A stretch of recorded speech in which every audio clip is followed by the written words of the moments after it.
Time now 6:38 as we face the week ahead, facing some rain chances. But you know what? I think it's a pretty good trade-off for these temperatures. Right, 70s on the way as well. That's the big headline out of all of this. But yes, the rain jacket, you're going to need it certainly by the time we get to the end of the week. A couple people need it this morning, but not many across central Georgia. Looking live over downtown, we have seen raindrops on this camera at times, but those have since faded away. And now the sprinkles are primarily up to the north. 46, the current number here in Macon, but we are headed to 64 later on today with primarily overcast skies. 50 in Warner Robins, 49 in Bleckley County this morning, 48 down in East Bend, 50 in Unadilla, Rochelle, McRae, Warner Robins, 46 in Roberta, 43 in Forsyth, and 41 up in Monticello. But you look at these numbers compared to yesterday morning.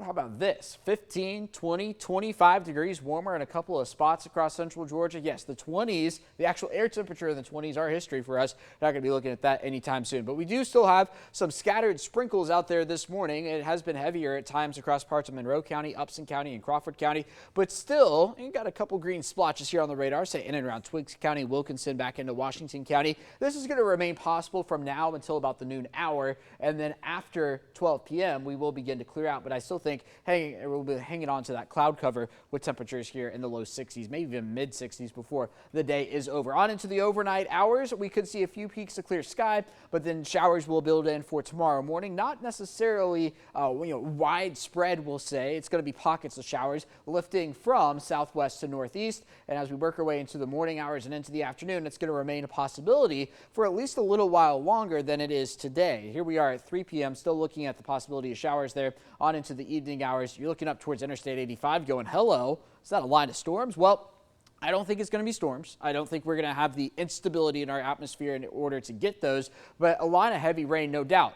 What happens to that line of heavy rain when it tries to move in? It really just, collapses and falls apart. Part of the reason is because it doesn't have that instability to work with. It doesn't have the juice in the atmosphere to get storms going. So we're looking at a broken line of rain moving in around 5 a.m. Thursday. And then once we get to Thursday afternoon, I think we'll have the potential for heavy rain from 1 to about 4 o'clock as it moves through. But I still think we're going to struggle to get storms out of that. And then once we get into the evening hours for Thursday, still a couple showers on the back edge of that. That's going to be wave 1 of 3. Wave 2 arrives on Friday here. This is the GFS and the European superimposed on top of one another. You can see the European's a little stronger with that Friday system. And then on into Saturday, this will be the one that clears us out. Saturday night on into Sunday. And then once we get to Sunday, still hanging on to some cloud cover, but mostly dry across central Georgia. Okay, you ready for this one?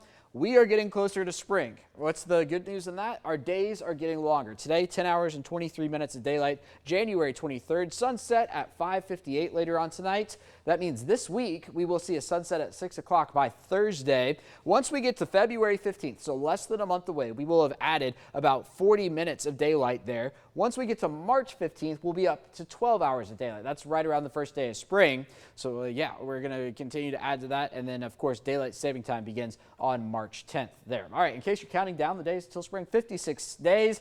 So yes, we've got temperatures in the 70s the next few days, but this is not spring. We are still in winter, and we are going to remain in winter for at least the next month and a half. Here's your 7-day forecast. So 71 tomorrow, 73 for Thursday, 72 on Friday. But again, the rain chances up to 60 and 70% for Thursday, Friday, and Saturday.